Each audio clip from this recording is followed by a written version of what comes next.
Saudações investidores, eu sou Pablo Granier, trader e analista de criptoativos. Bem-vindos a mais um vídeo aqui da Investidor Moderno. Hoje o meu objetivo vai ser falar um pouco dessa queda do Bitcoin e tentar estimar as probabilidades aqui. Afinal, será que já chegamos num fundo? Será que essa correção terminou? Ou vamos realmente conseguir fazer novos fundos e ter compras um pouco mais conservadoras, tá? Então, vamos discutir um pouco esses temas aí, fazendo uma análise técnica e uma análise de sentimento, pegando aí não só todos os tempos gráficos, como o diário, 4 horas, os 5 minutos, em especial, falar um pouquinho da psicologia aqui de outra armadilha que a gente teve, outra distribuição das instituições antes do preço cair, tá? E também utilizar os nossos indicadores de sentimento aqui para dar uma olhada no que aconteceu no Open Interest, que estava dando dicas para a gente, e do CoinFarm. Tudo tentando estimar as probabilidades aqui para responder a pergunta principal, né? Será que vamos parar de cair a partir daqui e o Bitcoin vai? Vamos continuar essa queda, tá bom? Então vamos aqui primeiramente no diário, dar uma olhada para vocês e chegar na primeira constatação aqui, né? Enfim, o preço chegou na média de 34. Enfim, o preço chegou no primeiro ponto onde a gente pensava em fazer entradas conservadoras, né? Já até falou dos 9.500 ali, pensando no 4 horas, mas no diário, a média 34 é o primeiro ponto onde a gente vê realmente o preço, a gente realmente tendo uma boa relação risco-ganho para entrar, tá bom? Porém, nesse momento, eu realmente acredito que a média aqui de 72 períodos, né, a gente utiliza a média 34, 72, ela pode nos dar uma compra melhor, tá bom? Uma compra mais conservadora. E por que eu falo isso? Porque nós esticamos demais, né? Desde lá dos 6.900 dólares, até mesmo do fundo em 6.400, o preço não teve correções tão expressivas. Então, se a gente traçar um Fibonacci de qualquer ponto aqui, você pode traçar desse fundo, você vai ver que o preço ainda não bateu nem na região de 0,382. Então, assim, realmente para mim faz sentido acreditar que a correção pode perdurar um pouquinho mais e pode dar uma ótima oportunidade de compra para gente nas regiões ali, talvez, entre 0,5 e 0,618. Seria realmente uma ótima oportunidade, uma compra muito boa, pensando no Bitcoin no longo prazo e no halving, tá bom? Mas, indiscutivelmente, agora, parabéns para quem já fez a compra, para quem teve paciência, né? Para esperar todos esses dias aqui com Bitcoin em alta, com Bitcoin acima de 10 mil. Todo mundo falando de correção, né? E parecia que não ia vir. Mas então, parabéns você que teve paciência e conseguiu fazer uma ótima compra na primeira região aqui que a gente estava falando. Que seja nos 9.500, que era mais arriscado, mas região da média 34 aqui, foi sim uma boa compra, tá bom? Nesse momento você pode pensar igual eu para tentar revender os seus bitcoins e comprar lá embaixo de novo, tá? Então vamos continuar aqui essa análise aqui. Primeiro ponto interessante, é sim um ponto de suporte entre a região dos 9.400 e a região que a gente deixou ali. Eu vou colocar até os 9.300, porque algumas exchanges nem chegou nos 9.250, né? Então eu vou colocar aqui nessa região, que é onde eu tenho uma região de muita oferta e demanda aqui no VPVR, tá bom? Uma região onde muitas pessoas compraram e venderam. Isso pressupõe que quando chegar lá vai ter uma luta muito grande, né? Então, vamos lá. Essa é a primeira região de suporte que eu estou de olho aqui no Bitcoin neste momento, tá bom? Olhando o diário, que pode sim ser uma oportunidade de compra se vier aqui de novo sem força, né? Fazer uma armadilha aqui. O Bitcoin cansa de fazer essas armadilhas, como nós vamos ver também em tempos gráficos menores, ok? Mas as compras aí mais conservadoras continuam sendo nas regiões um pouquinho mais abaixo, um pouquinho mais próximo aqui da média 72, tá bom? Se vocês voltarem um pouquinho aqui em 2019, 2020, vocês vão ver que realmente a gente tem muito suporte nessa região aqui. Eu acho extremamente improvável o Bitcoin, ainda mais fundamentalmente falando com o halving chegando, né? Nós perdemos essa região dos 7.900, tá bom? Então, para quem tá comprado aí a longo prazo, a situação continua muito boa, tá? Realmente acredito que o Bitcoin pode sim dar uma corrigida um pouco mais forte aí, mas as probabilidades estão do lado ainda de quem está comprado para, quem sabe, o preço fazer realmente uma onda lá, testando topos, e a gente vai atualizando vocês aí diariamente sobre isso, tá bom, investidores? Mas para mim as duas buy zones que eu estou de olho agora no diário são essas, tá bom? Se você não conseguiu comprar na média 34, é uma buy zone mais arriscada. E aqui, lá para a média 72, na região ali dos 8.700, pode ser sim a compra mais conservadora, tá bom? Então, continuando aqui, olhando aqui o 4 horas. 4 horas, realmente a gente teve um padrão aqui de manipulação do mercado, né? A gente teve uma queda, teve um pump aqui, e falamos com vocês, né, que esse pump estava muito manipulado. A gente estava pumpando e simplesmente não corrigindo, né?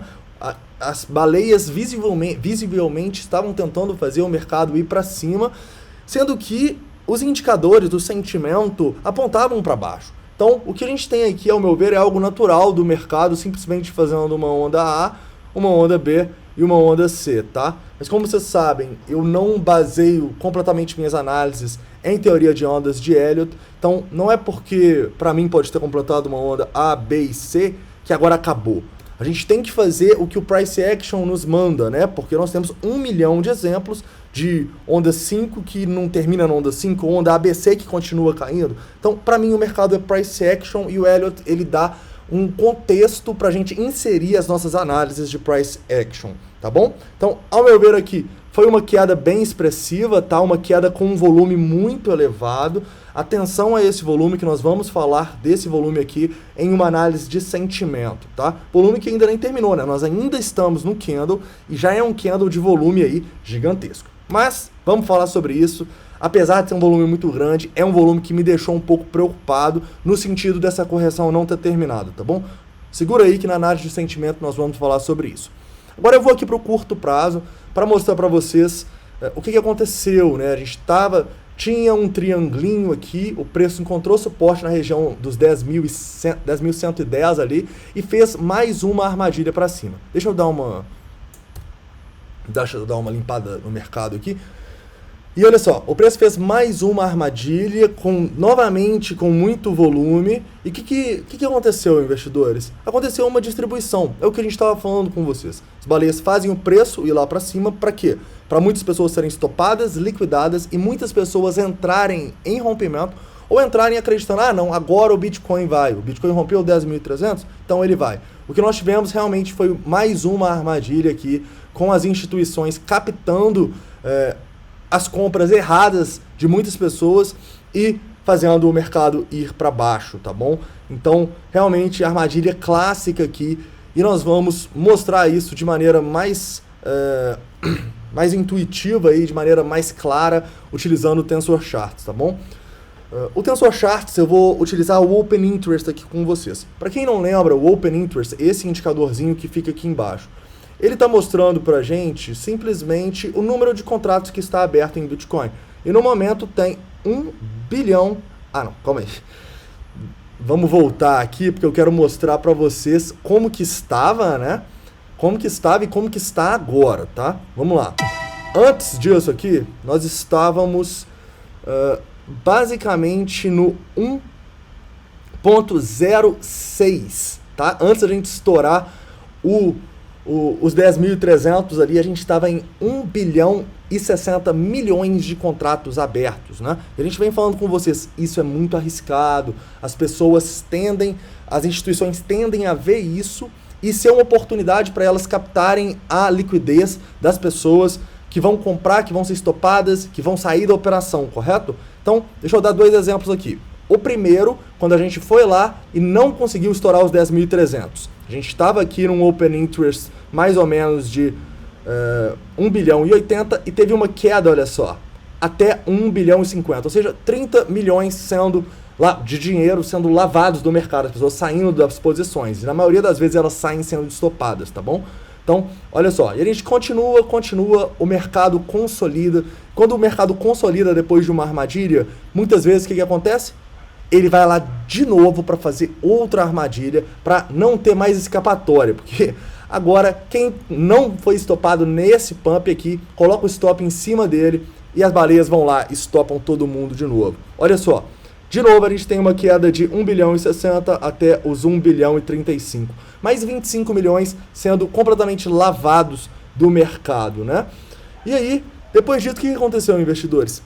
Se as pessoas já foram estopadas. As pessoas que estavam em short, né, foram estopadas aqui. E as instituições já captaram essa liquidez, o que elas vão fazer? Elas vão fazer o mercado ir para o outro lado.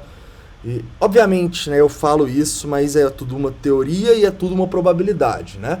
Nem sempre isso acontece, mas a gente pode ver que dessa vez foi perfeitamente aqui o que aconteceu e levou aqui os patamares de acima de 1 bilhão que nós estávamos para 910 milhões, tá? Ou seja, o primeiro ponto que a gente sim tem que mostrar que pode ser um ponto importante de reversão é que mais de 130 milhões de contratos foram lavados no mercado.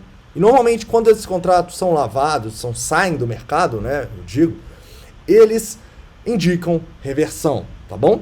E é por isso que o preço vai lá até os 9.250 e depois estoura para cima igual louco até os 9.700, tá? Para quê? Essas pessoas aqui, elas estão sendo liquidadas, estopadas, dando liquidez para as instituições. E agora a pergunta é, será que elas vão distribuir novamente nessa região dos 9.700 ou vão agora fazer o mercado subir, né? Essa é a grande pergunta que a gente vai tentar responder com outros indicadores. Só queria que vocês vissem aí o tanto que o Open Interest ajudou para a gente identificar essa forte armadilha que nós tivemos lá em cima, né? Novamente hoje. E também o quanto esse Open Interest lavou os contratos do mercado. A gente vem falando há muito tempo, mais de 1 bilhão é muito arriscado, isso vai dar problema, e a gente vê claramente esse problema acontecendo aqui, com 130 milhões de contratos saindo, sendo que vários deles aqui, olha só, uns 70 milhões aqui mais ou menos, foram de pessoas sendo liquidadas, perdendo todo o dinheiro da posição ou até mesmo da conta. Beleza? Então, isso é triste de ver, mas é assim que o mercado funciona, tá? Vamos lá, vamos continuar aqui. Vamos dar uma analisada aqui no CoinFarm sobre algo que me deixou preocupado, tá bom? Olha só, lembra que eu mostrei para vocês o grande fundo que a gente teve lá? Então, ele foi bem aqui, olha só. Faz mais ou menos aí 1 hora e pouco. E olha só que interessante. Vocês estão vendo que tem mais gente comprando nesse fundo do que vendendo? Olha só. Sim, a gente tem muita venda, tá? Isso aí, indiscutivelmente. Mas a gente teve muita compra. Ou seja, se a gente tem muita gente comprando a mercado no fundo, não é um bom sinal.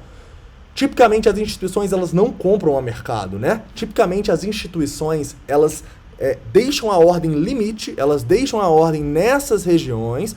E como que elas compram ou vendem? As pessoas são estopadas, o Open Interest cai e vai para as instituições. Correto? É isso que acontece nesses pontos. E é algo que a gente não viu muito aqui, né? A gente viu sim o Open Interest caindo, mas a gente viu que muita gente entrou, né? Muita gente entrou no mercado,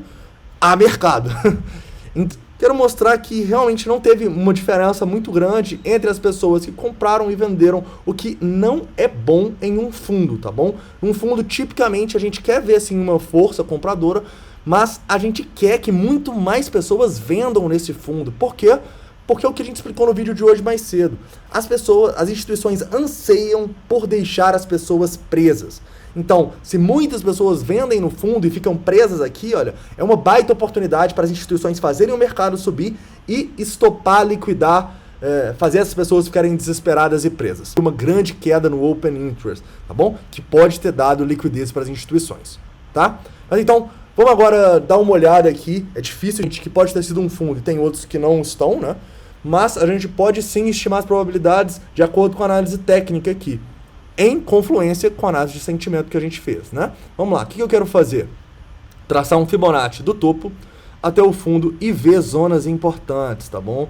Zonas importantes do preço. Eu também vou pegar toda essa consolidação que a gente teve ali, desde o topinho ali dos 10.500, para ver quais são as zonas aqui importantes para o Bitcoin realmente... quais zonas ele não pode perder, né? E quais zonas ele tem que recuperar para ter maior probabilidade de alta. Então vamos lá. Que eu vou usar o Fibonacci em confluência com o VPVR. E eu vejo aqui que a primeira zona de grande briga vai ser próxima aos 9.700, é onde a gente está brigando agora, né? Então, 9.700 tem fundos importantes, é sim uma resistência. Atenção aos 9.700 no 0,382. Outro ponto importante, 9.800. Olha só, a gente tem um spike no VPVR aqui, Outro ponto extremamente importante, 0,5 de Fibonacci. Continuando, 9.900 e pouquinho, 9.930 ali, 0,68 de Fibonacci, grande spike aqui, olha. Ou seja, para mim vai ser bem difícil para o Bitcoin ultrapassar essas 3 zonas. E mesmo assim, se ele surpreender a todos e ultrapassar, ele vai ter que romper a zona mais importante, que agora está acima ali dos 10.100. A consolidação que a gente estava falando com vocês hoje, tá bom? Então, eu não vejo a situação do Bitcoin como boa, tá? Realmente, a situação deu uma piorada muito aí no curto prazo para quem está comprado. E eu realmente pensaria nessas zonas aqui como zonas para sair, né? Igual a gente falou com vocês ontem. O preço está muito esticado, o que a gente acha que está acontecendo aqui é uma oportunidade para a gente sair bem dos nossos bitcoins, né? Então, dando essa oportunidade aqui, eu acho que sim, nós temos que pensar em sair novamente para quem sabe pegar ali um fundo duplo, pegar ali uma correção maior até os 8.700, né? Então, muita atenção, investidores. Vamos aqui para o curtíssimo prazo, no 1 minuto, para a gente ver aqui para os scalpers aí o que a gente pode esperar, né? Porque olha só, cadê suporte aqui? Não tem suporte abaixo do preço, tá bom? Deixa eu só desenhar um aqui no 15 minutos, os 9.600 ali talvez. Mesmo assim não é um suporte tão grande, tá? Tem muito mais resistência acima do que suporte abaixo. Mas vamos para o 1 minuto. No 1 minuto aqui pode estar um pouquinho melhor a situação para os bulls. A gente tem sim um padrãozinho em V, mas para mim é um padrão normal, já que 130 milhões de mercado, 130 milhões foram lavados do Open Interest, é normal sim que a gente tenha um movimento muito forte de alta para o outro lado. Por quê? Porque muita gente que vende desesperado aqui já compra de novo poucos minutos depois nessa região. Então, realmente, muita atenção ao que vai acontecer agora. Para mim, operar aqui só com análise técnica, eu realmente ficaria de olho num stop na região dos 9.600, olha só. É uma região onde a gente deixou alguns fundinhos. Sendo mais conservador, 9.570, tá? Se perder isso aqui, pode rapidamente testar o fundo. Em compensação, rompendo o topo ali na região dos 9.720, o preço pode buscar as novas resistências, 9.800, 9.900, né? Quem sabe até mais, né? A gente está vendo o mercado bem manipulado, então nós podemos sim ter mais uma armadilha para ir lá, mas dificilmente essa armadilha vai conseguir romper essas regiões, tá? Essa aí é a minha opinião, eu acho que as probabilidades estão mais para baixa agora, apesar que o curto prazo aqui, vocês podem ver, né? Tem mais suporte do que resistência acima. Então tem sim um suportezinho interessante, mas de maneira alguma eu faria entradas no Bitcoin agora. Só se eu colocasse o stop muito curto, coisa que, ao meu ver, não faz tanto sentido, já que a chance de ter uma manipulação aqui, uma armadilha para depois voltar é altíssima, tá bom? As probabilidades não estariam do seu lado operando um movimento tão volátil assim. Então, investidores, é isso. Atenção, eu acho assim, no curto prazo, o que eu ficaria de olho para vender, né? Para vender, eu consegui fazer compras boas agora, onde eu estou de olho para vender? Quando a gente tiver um grande candle verdinho aqui, muitas pessoas comprando, o preço subindo, eu vendo uma possibilidade de força da parte vendedora, ou seja, as pessoas venderam deixando uma sombrinha e principalmente, o que eu quero ver? O Open Interest caindo. Então se eu ver o preço subindo aqui e o Open Interest caindo muito, dando um spike, assim, uma queda assim, de 10 milhões, de 20 milhões, vai ser um sinal para mim de que pode ser oportunidade para vender de novo, tá bom? Beleza, investidores? Então é isso aí, espero que vocês tenham gostado da análise de hoje. Esquece de deixar o like aí, se inscrever caso não seja inscrito. E é isso aí, espero que deu para dar um resumo aí de como que eu tô vendo o mercado. Eu acho que sim, a gente deve corrigir um pouquinho mais. Porém, quem já fez as compras na buy zone, que a gente estava falando na média 34, parabéns, você já ganhou aí bastante para cima do mercado. Eu ficaria de olho para vender de novo nesse momento em zonas de resistência com a estratégia que eu passei, beleza? Então é isso, um forte abraço e até a próxima análise.